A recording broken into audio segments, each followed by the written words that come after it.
Dando as boas-vindas aos árbitros que estão aqui como convidados, né? Só para explicar um pouquinho, toda quarta-feira nós temos o que a gente chama de momento Abrat, literalmente é um momento, são 15 minutinhos sobre uma regra, ou sobre uma situação de regra, ou sobre uma situação de competição, que pode vir, né, por sugestão dos associados, ou por demanda mesmo dos associados, ou por alguma outra questão que está em voga, né?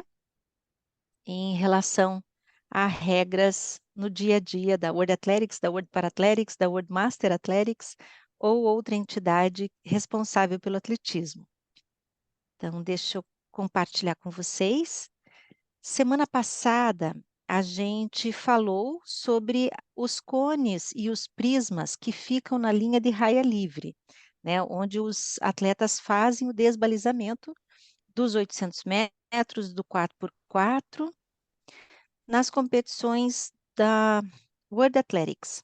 E aí a gente fez, né, esse link com a quarta-feira de hoje, para a gente também dar continuidade nesse material, falando dos diferenciais de algumas classes esportivas da World Parathletics.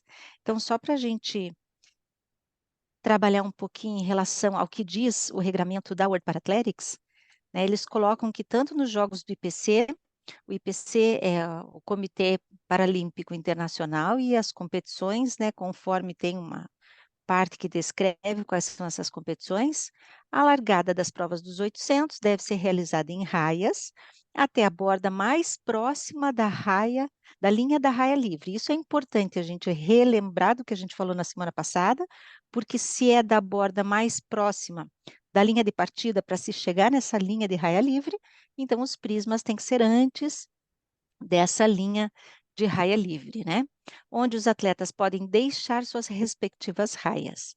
A linha de raia livre deve ser uma linha em arco, marcada após a primeira curva, né, com 50 milímetros de largura, ou 5 centímetros, né, em todas as raias, exceto na raia 1, porque como a raia 1 já é a raia livre, né, então essa raia, essa linha curva não tem na Tá raia 1. trabalhando com slide? Para ajudar os Porque não tá atletas, aparecendo aqui não. vocês estão vendo com os slides ou Não, não? pelo menos na minha tela não. Mais alguém não está vendo os slides? Se alguém Aqui puder tá abrir o aparecendo, microfone, tá tudo certo tá? aqui tá aparecendo. Beleza. Então, acho que tem que tocar na tela, Antônio, na hora que você toca, se você tiver no celular, às vezes aparece, tá bom?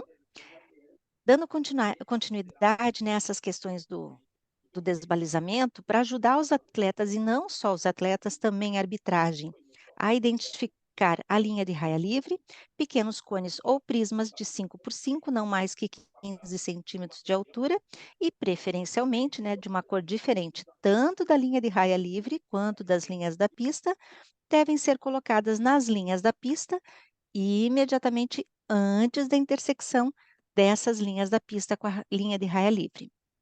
E se um atleta ou seu atleta guia não seguir essas regras, ele, o atleta, né, seja feito o desbalizamento incorreto, tanto pelo atleta ou pelo atleta guia, ou no caso de uma equipe de revezamento, daí a equipe vai ser desclassificada. Então, só retomando, essa é a figura que a gente trabalhou na semana passada.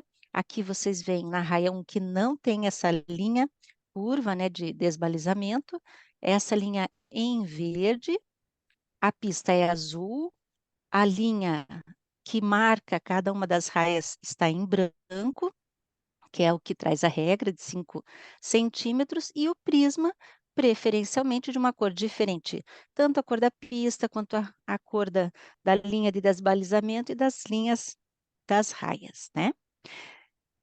No anexo 2 da regra, que fala das regras de paratletismo, a gente verifica aqui uma coluna que fala das provas de 800 metros. Então, a gente tem classes diferenciadas. A gente tem a classe dos visuais, tem a classe dos intelectuais, que tem esse a 20, né? Os visuais são 11 a 13. A gente tem a classe 30, que tem as questões dos PCs, TCEs, várias outras coisas, né, em relação à tetose, né, tem várias patologias envolvidas aqui. Tem a classe 40, vejam que baixa estatura não tem 800 metros, tá?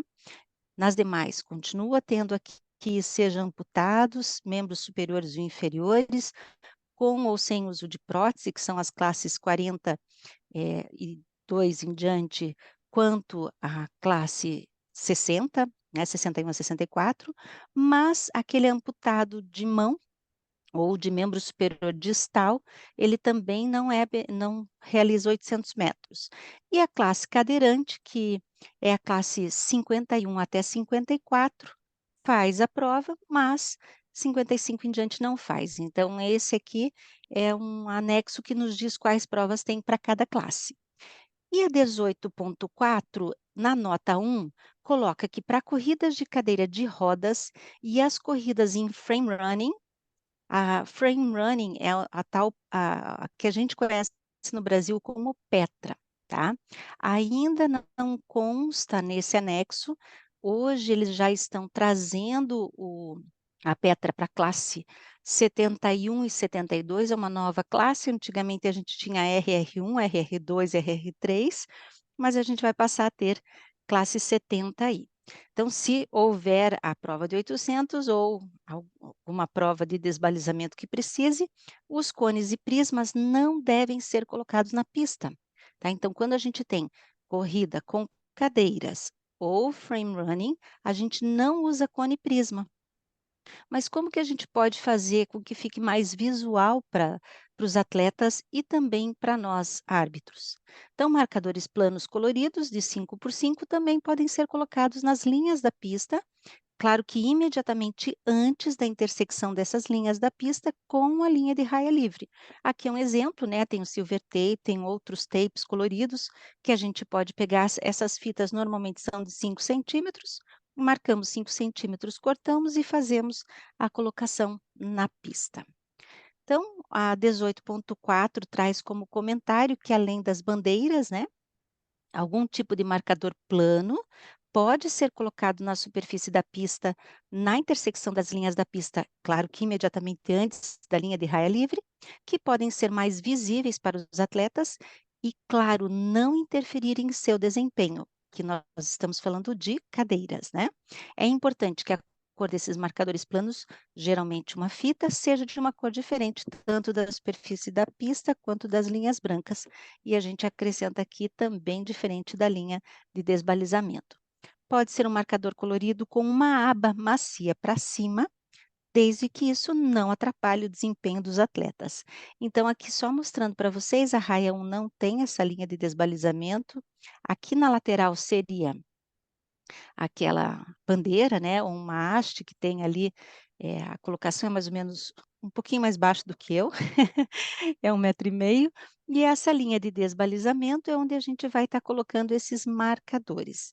Mais de perto, né, se a gente considerar o sentido da corrida, essa linha em verde é linha de desbalizamento, a linha branca é a divisão entre as raias, lembrando que o ideal é que a gente não tivesse um tape sobre a linha, porque a marcação, como vocês estão vendo, está sendo considerada somente essa parte que é para cima, que eles fizeram uma dobra como se fosse uma aba, né, com o tape, então eles estão considerando essa parte aqui em pé para mostrar para os atletas, tá?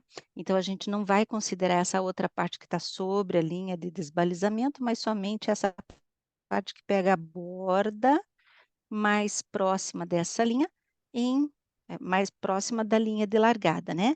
Então, aqui a gente está considerando os 5, 5 e mais essa partezinha. Vejam, o sentido da corrida é este. Se por um acaso eles falharem, né, no desbalizamento e passarem por cima, é um tape que não vai machucar a roda do atleta, muito menos provocar algum incidente ou acidente se o atleta passar por cima, que se fosse um prisma, com certeza traria, né, alguma intercorrência complicada para a corrida, tá.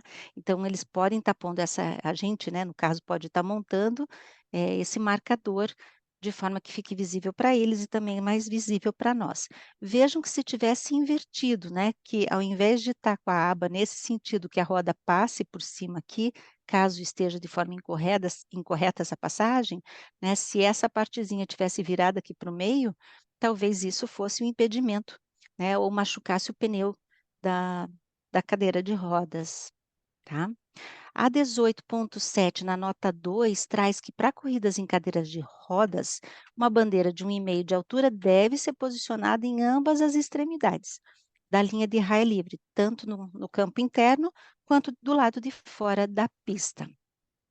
E a nota 3 dessa mesma regra traz que para corridas em cadeiras de rodas, os atletas podem deixar suas respectivas raias quando a parte inferior de ambas as rodas traseiras, ou seja, quando a última parte que toca o solo de ambas as rodas, né, vão ultrapassar, já tiverem ultrapassado essa borda mais próxima da linha de raia livre, perto da linha de partida. Então, voltando aqui um pouquinho, a partir do momento que o último toque seja em cima, né, desse limite aqui, ó, entre essa parte da pista e sobre essa linha de desbalizamento, aí sim elas podem, né, as cadeiras já podem ser levadas para raia 1. A nota 4 traz que em competições aprovadas pela World Parathletics, né, os países podem concordar em não usar as raias, tá? Daí, é claro, a gente não vai usar linha de desbalizamento. Já a regra 18.8 traz que para os atletas de classe esportiva 11 e 12, então vejam, a gente estava falando até agora das classes 51 a 54 e também das futuras 71 e 72, né, que são as com cadeiras ou frame running. Quando a gente está falando de visuais, a gente está falando de T11 e T12. Existe o T13, que também é visual, mas o T13 não pode competir com atleta guia. O T11, ele é obrigado a correr com atleta guia. O T12 ele pode competir com o atleta guia, tá? Então a gente está falando só dessas duas classes, 11 e 12. Nas provas de pista, né, são quando a gente tem, seja total ou parcialmente em raias, para essas classes, cada um dos atletas vai ter duas raias designadas para eles. Na verdade, eles consideram uma raia só, composta de duas raias de 1,22 para cada um. Então, o que seria isso? Imagine que se na linha de partida, por exemplo, numa partida escalonada como um 800 ou no 4x4, eles vão usar a raia 1. E o que é a raia 1 para eles? É juntar raia 1 e raia 2. O outro atleta vai usar a raia 3. A raia 3 é composta pela raia 3 e a raia 4. O outro atleta vai usar a raia 5, que é composta pela 5 e 6. E outro atleta vai usar a raia 7, que é a raia 7 e 8, tá? Então, eles podem correr usando somente a raia 1. Vamos trabalhar com um atleta que está na raia 1. Lembrando que a raia 1 é a raia 1 e 2 juntas. Se ele quiser, ele corre por dentro da raia 1. Se ele quiser, ele corre pela raia 2. Não tem problema, tudo isso faz parte da mesma raia que está designada para ele. Então, para fins de arbitragem, né, essas duas raias devem ser vistas e marcadas como uma raia única, né, como eu acabei de falar. Fica a critério do atleta de que lado ele vai correr.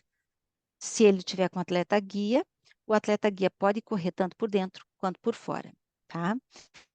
Tanto o atleta quanto o atleta guia devem se manter dentro dessas raias que foram designadas para eles, tá? Essas duas raias, do início ao fim. Então, a gente vai fazer a mesma consideração, né, em termos de pisar na linha, né, ou se tiver alguma invasão ou obstrução, no caso de sair da sua raia. Atletas da classe esportiva T12, como eu falei, eles podem ou não competir com um atleta guia, mas mesmo que eles não queiram um atleta guia, não precisem do atleta guia, eles vão ter essas duas raias para eles, tá bom? Então, aqui, traduzindo em miúdos, se a gente for olhar esses prismas, aqui, claro, aqui embaixo da raia 1, então, a gente não teria essa linha de desbalizamento. Para a classe 11 e 12, não teria esse prisma dividindo a 1 e a 2. Teria, sim, esse prisma dividindo a 2 e a 3. Né? Então, dando continuidade aqui, se a gente olhar que essa é a raia 1 à esquerda do vídeo de vocês. A raia 1 para o atleta é esse espaço todo aqui, ó, 1 e 2. Então, eu não tenho esse prisma. O outro atleta vai usar a 3 e a 4, então eu não tenho esse prisma. O outro atleta vai usar a 5 e a 6, não tenho esse. E o outro vai usar a 7 e a 8, não tendo esse prisma entre as 7 e a 8, tá bom?